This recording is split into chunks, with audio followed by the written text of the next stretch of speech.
Assalamualaikum teman online, pada sehat semua kan? Selamat datang kembali di channel YouTube Andri Lestari Stories. Sudah gak sabar dengan kelanjutan Cerbung Berbagi Suami? Ayo disimak video kelanjutannya, jangan sampai ketinggalan. Oh iya teman-teman semua, cerita Berbagi Suami juga bisa kalian baca di aplikasi KBM App. Dan cerita ini sudah tamat di sana. Oke, selamat menguras emosi bersama. Cerbung Berbagi Suami, Bab 11, Menguji Kesabaran. Kesedihan mulai merongrong jiwa. Sakit sekali rasanya diperlakukan begitu. Aku kembali membesarkan volume suara di ponsel sembari memejamkan mata. Beberapa menit kemudian, kurasakan mobil tak lagi berjalan. Namun, aku enggan membuka mata. Berpura-pura tidur, tapi volume HP telah kukecilkan kembali. Bangun woi, malah tidur. Suara Hadi menyapa gendang telinga. Pelan sayang, mungkin Nadia lelah. Giliran Tiara yang berbicara. Lelah? Iya, aku memang lelah hidup di tengah-tengah kalian berdua. Namun, kenapa aku masih bertahan? Karena aku sedang berjuang mempertahankannya. Ikhtiarku belum cukup. Masih banyak doa yang harus kulangitkan. Masih banyak usaha yang harus kulakukan. Nadia, bangun. Hadi memanggil dengan sedikit keras. Aku membuka mata perlahan, berpura-pura seperti orang yang baru bangun dari tidur nyenyaknya. Sudah di mana?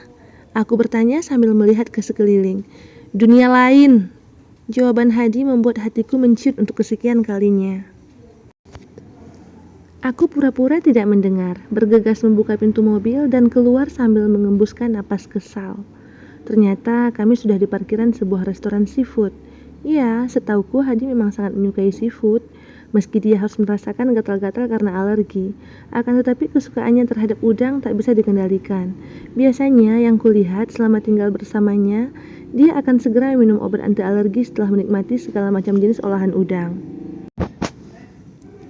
Aku bergegas masuk dan berlari kecil ke arah kamar mandi. Tak elok jika mereka melihat wajahku yang sembab.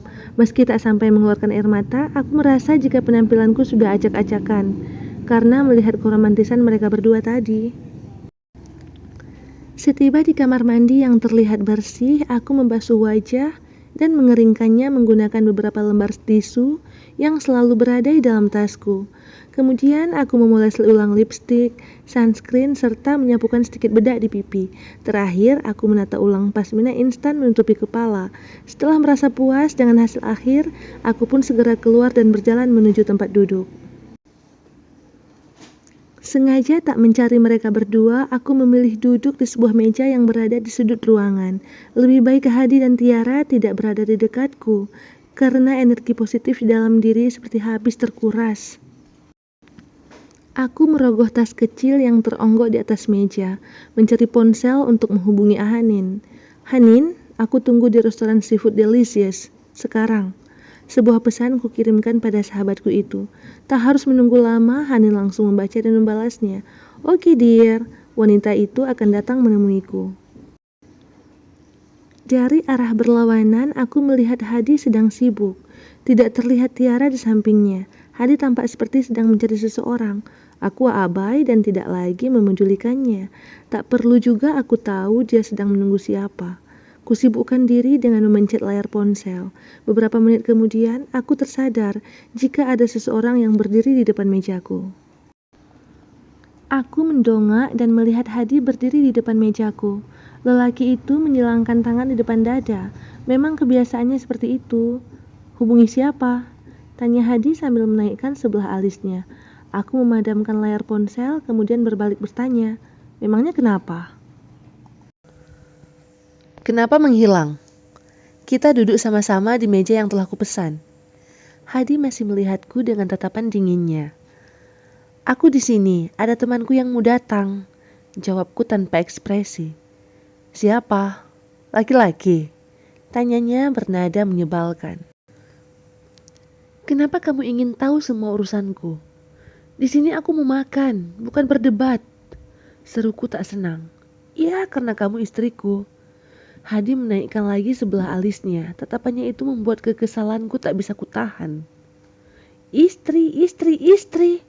Apa kamu pernah menganggapku seperti seorang istri? Dan apa kamu pernah menganggapku sebagai seorang suami? Perdebatan kami tak terhenti sampai di situ. Untung saja aku memilih pojokan yang agak sedikit sepi.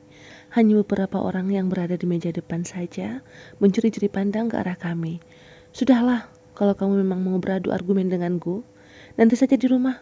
Tolong beri aku waktu sedikit untuk melonggarkan paru-paru, agar bisa bernapas dengan tenang. Aku kembali membuka password di ponsel, tak guna meladeni lelaki itu. Kamu harus pindah. Ibu dan ayah sedang dalam perjalanan. Mereka ingin makan siang bersama kita. Jadi harus ada aku. Bukankah di sana sudah ada istri mudamu? Tanyaku tanpa melihat ke arahnya. Nadia, tolong nanti jaga sikapmu.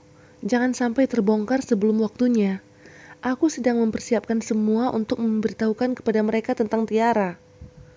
Wow, oke. Sesegera mungkin ya. Agar aku bisa segera keluar dari drama pernikahan tak sehat ini. Bisa gila aku lama-lama begini. Hadi tertawa tak jelas, lalu dia memintaku untuk membatalkan pertemuan dengan Hanin. Saatnya aku bersandiwara lagi di depan kedua mertuaku, berpura-pura bahagia demi kebahagiaan mereka. Hadi menggandengku menuju meja yang berada di bagian belakang restoran. Angin sepoi dengan pemandangan laut siang hari. Terik matahari menyentuh permukaan birunya lautan, sehingga percikan kemilau membuat silau mata memandang. Hadi sedang menentukan di mana posisiku dan Tiara. Tentu saja aku duduk berdampingan dengan lelaki itu. Sepertinya ini adalah waktuku untuk membalas Tiara. Tiba-tiba aku menggebu dan bersemangat. Tak sabar ingin melihat bagaimana reaksi wanita itu nanti. Ingat ya, jangan sampai salah ucap. Tutur Hadi mengingatkan. Kenapa? Panik ketahuan. Aku tertawa mengejeknya. Lelaki itu mendelikkan matanya ke arahku. Aku pindah saja deh, gugup. Tiara berujar. Ekspresi wajahnya tak bisa berbohong jika dia memang sedang dilanda kepanikan. Tenang, bersikap sewajarnya saja. Toh mereka berdua belum pernah melihatmu sayang. Hadi mencoba menenangkan. Dulu kalian pacaran berapa tahun? Tanyaku penasaran. 2 tahun saat kami masih sama-sama di luar negeri, jawab Tiara. Pacaran selama 2 tahun, tapi tidak pernah dikenalkan kepada kedua orang tuanya. Rugi sekali.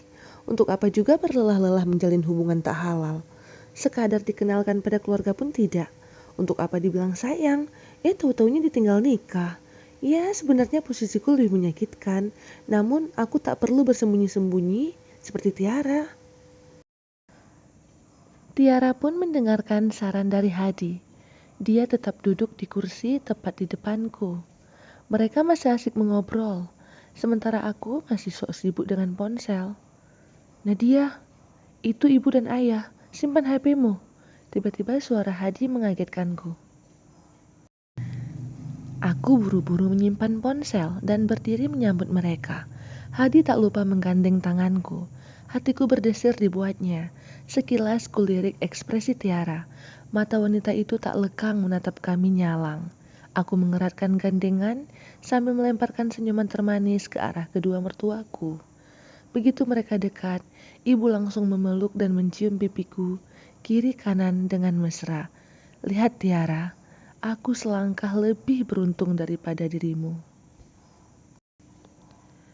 Ini siapa? Tanya ibu melihat Tiara. Wanita itu gelagapan. Bak seorang pahlawan kesiangan, Hadi langsung menjawab pertanyaan ibunya. Temannya Nadia, Bu. Kebetulan mereka janjian ketemuan tadi. Oh, begitu, jawab ibu. Ibu pun menepuk bahu Tiara dan mempersilahkan kami untuk duduk. Sambil menunggu pesanan makanan, ibu serta ayah bercerita banyak hal yang telah terlewati. Mereka mengaku rindu dan ingin kembali menginap di rumah. Aku bersorak dalam hati.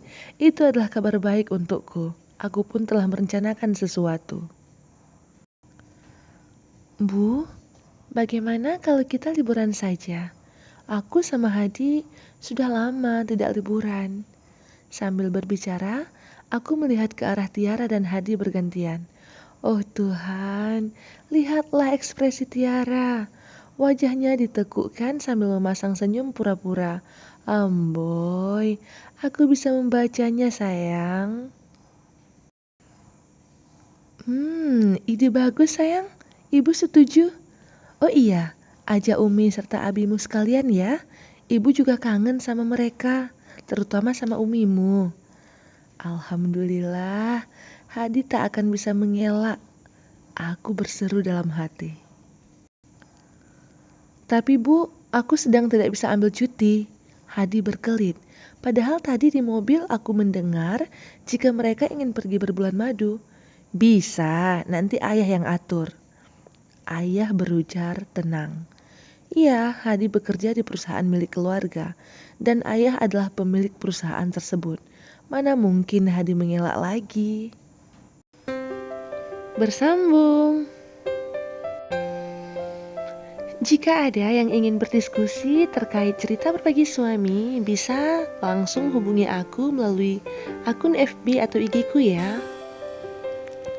Atau barangkali ada di antara teman-teman yang tidak sabar dan ingin membaca cerita berbagi suami langsung sampai tamat.